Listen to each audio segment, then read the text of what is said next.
UNESCO, lembaga yang membawahi kebudayaan dari PBB, pada 7 November 2003 menetapkan wayang sebagai sebuah warisan mahakarya dunia yang tak ternilai dalam seni bertutur. Sanggar Wayang Gogon berdiri secara resmi pada tahun 2008. Sanggar Wayang Gogon 1 beralamat di Jalan Halilintar, nomor 140 RT 3, RW 10 Kentingan, Jebres, Surakarta. Sedangkan Sanggar Wayang Gogon 2 atau Sentra IKM Kreatif Semanggi Harmoni Surakarta di Jalan Nyi Ageng Serang, nomor 2, Mojo, Pasar Kliwon, Surakarta.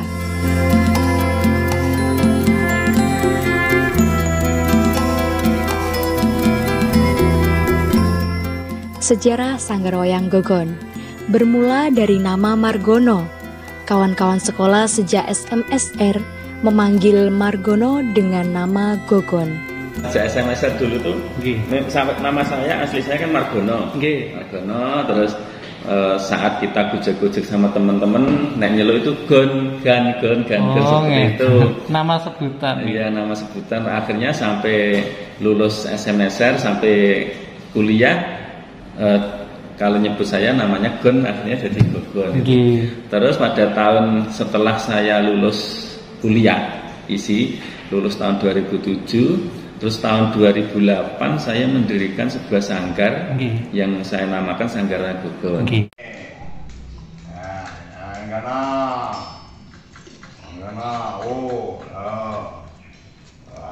Didirikan sebuah sanggar yang bernama Sanggar Wayang Gogon atau Sawagu. Rasa ngotot iki kayak suara dodol.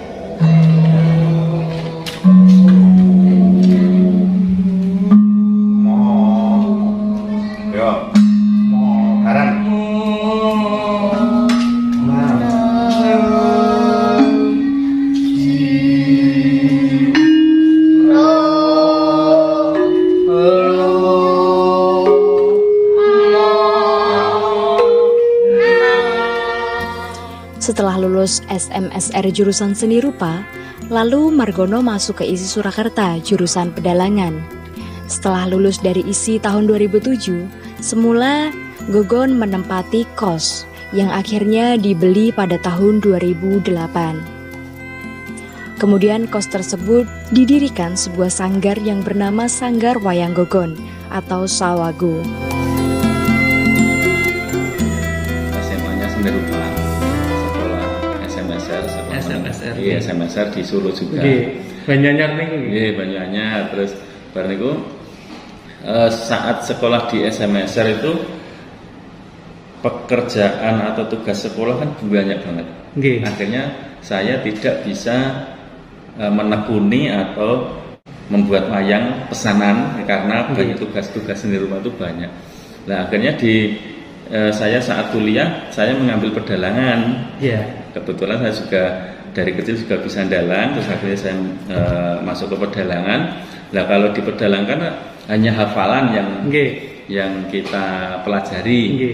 Di samping itu kalau sudah selesai kuliah di rumah atau di kos saya bisa membuat wayang hingga sekarang. Teng isi Surakarta. Jurusan pedalangan. Seangkatan kali Ki Dijangan kok? Seangkatan. Seangkatan.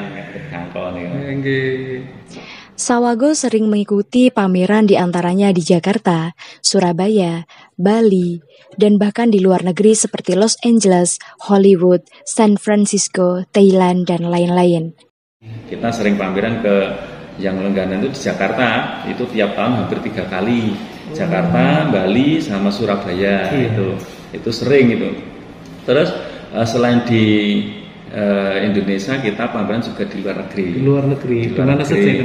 Di San Francisco, di Hollywood, sama di Los Angeles. Terus sebelum pandemi 2020 kemarin kita ke Thailand.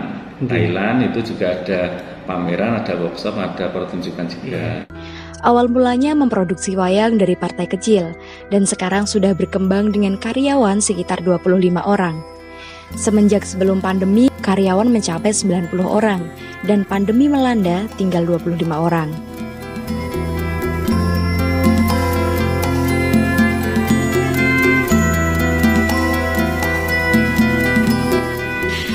Proses nopo niki Mas? Nyawi Mas. Nyawi.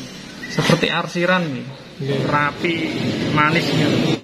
Pada tahun 2016, Sawago difasilitasi dari Kementerian Perindustrian Rakyat Indonesia lewat Dinas Tenaga Kerja dan Perindustrian Kota Surakarta. Dibangun sebuah gedung yang cukup besar yang sekarang disebut Sentra IKM Semanggi Harmoni atau IKM Sanggar Wayang Gogon II.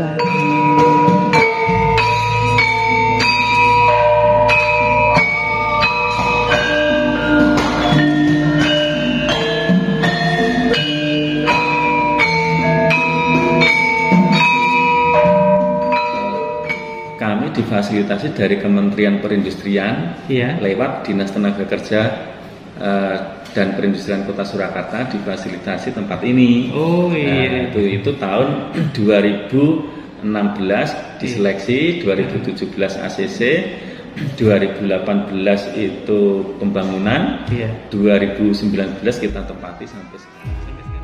Kegiatannya di antara lain memproduksi wayang kulit, pelatihan pembuatan wayang, pelatihan pedalangan, pelatihan karawitan, pelatihan tari.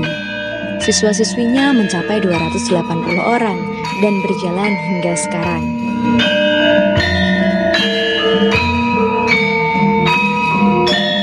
Setelah itu, selain kita memproduksi wayang, setelah itu kita kembangkan untuk pelatihan-pelatihan, terutama pelatihan pedalangan. Pelatihan pedalangan dibagi jadi dua, pelatihan pedalangan untuk anak-anak, pelatihan pedalangan untuk dewasa. Nah, untuk anak-anak itu setiap hari Selasa dan Kamis pukul 3 sore sampai 5 sore.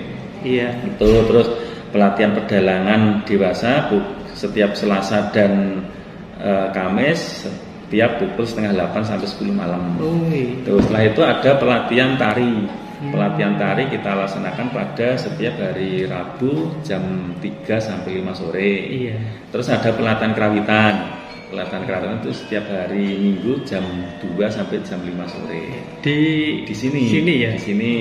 Kalau yang untuk anak-anak di Sanggar Gogon 1. Kalau di sini kita namakan Sanggar IKM Sanggar Gogon 2 atau Sentra IKM Kreatif Semanggi Harmoni. Untuk jadwal pedalangan anak setiap Selasa dan Kamis pukul 15 sampai 17. 3, 4, 5 ya. 1, 2, 1, 2. Ciwi.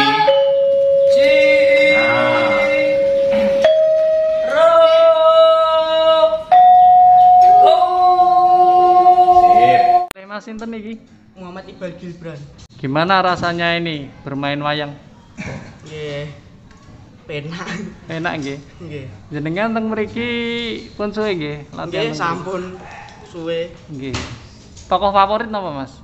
Werkudara. Wah, sami Mas. Nggih. Jujur nggih. Nggih, jujur mawon kula. Nggih. Suka belajar di Sanggar Wayang Gogon? Nggih, seneng. Nggih. Sukses nggih Mas. Nggih. Semoga nanti menjadi dalang kondang. Amin. Nggih.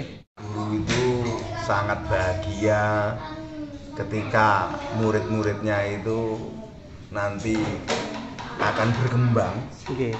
Karena tidak hanya karena teknik secara fisik perkembangannya, tapi juga perkembangan kejiwaan, peradabannya menjadi lebih baik. Jadi kalau saya secara pribadi itu malah yang terpenting bagaimana membangun peradaban jiwa-jiwa anak sebagai calon penerus seni. Luar biasa niki pun remen wayang ngenten iki nggih. Nggih, dadi enten iki saranane lewat seni. Mundur-mundur nggih. Ya nggih mundur-mundur. Kali gunakan kali uji-uji. Untuk karawitan setiap minggu pukul 2 sampai 17.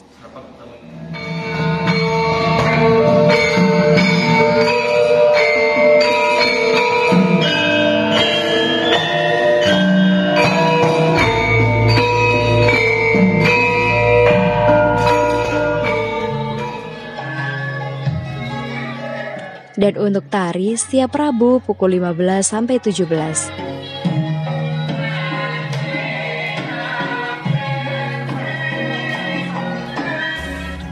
Peralatan wayang sendiri pun terbuat dari kulit kerbau dan sapi, gapitnya dari tanduk kerbau. Harga mulai 300.000 sampai 3 juta. Konsumen dari berbagai kalangan, baik dari kolektor, instansi, dalang, pecinta wayang, dan lain-lain.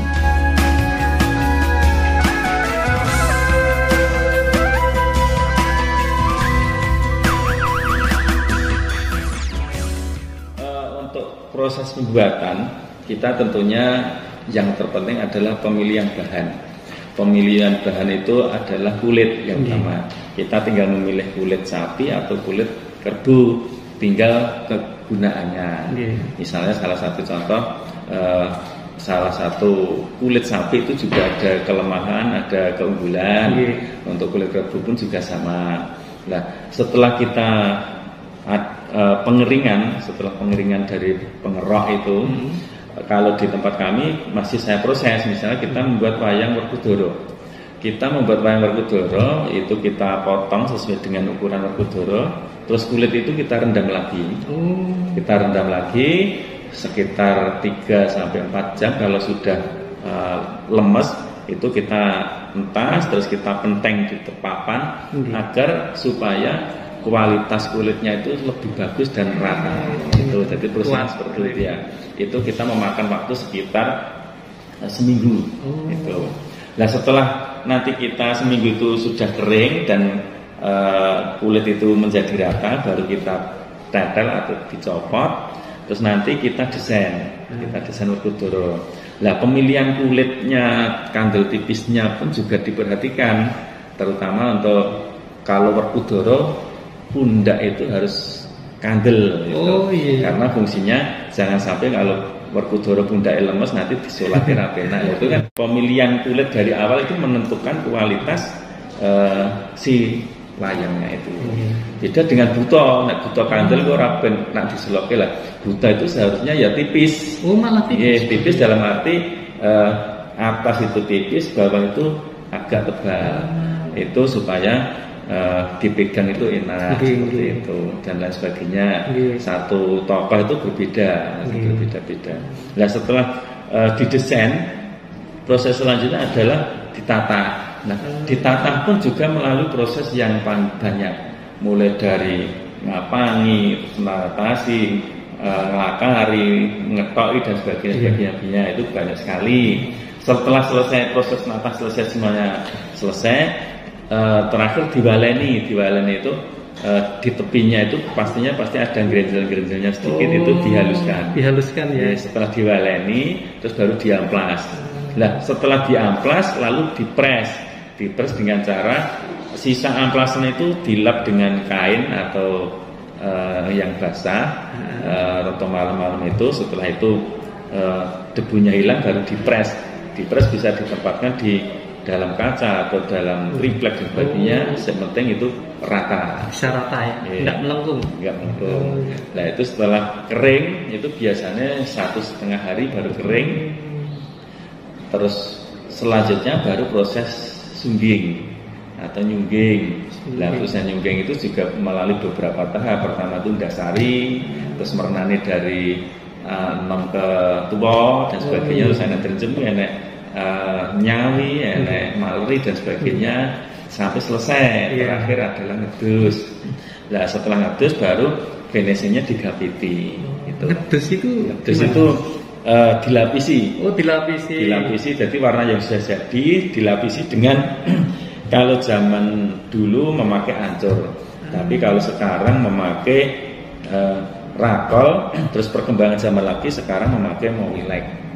Itu yang clear itu. Ya. Dan ngedusnya itu atau ngelapisinya itu tidak boleh tebel banget, tidak boleh tipis banget. Harus pas ya. Harus pas dan ukurannya harus pas. Seperti itulah. Itulah proses-proses sampai ke finishing. Setelah itu digapit. Namanya apa itu gapit? Gapiti. Jadi istilahnya ngeluk. Ngeluk gapit terus dipasang, terus baru bisa dipakai. Itu pakai tanduk kerbau ya? Tanduk kerbau. Ya. Kalau untuk wayang memang dari sejak kecil itu memang hobi saya. Nggih. Dan kebetulan saya dilahirkan dari keluarga seniman, terutama dalang dan membuat wayang. Yang saya semuanya dalang, terus juga membuat wayang juga, sehingga sampai saat ini pun hampir jiwa saya itu ya wayang. Sehat selalu Mas Gogon.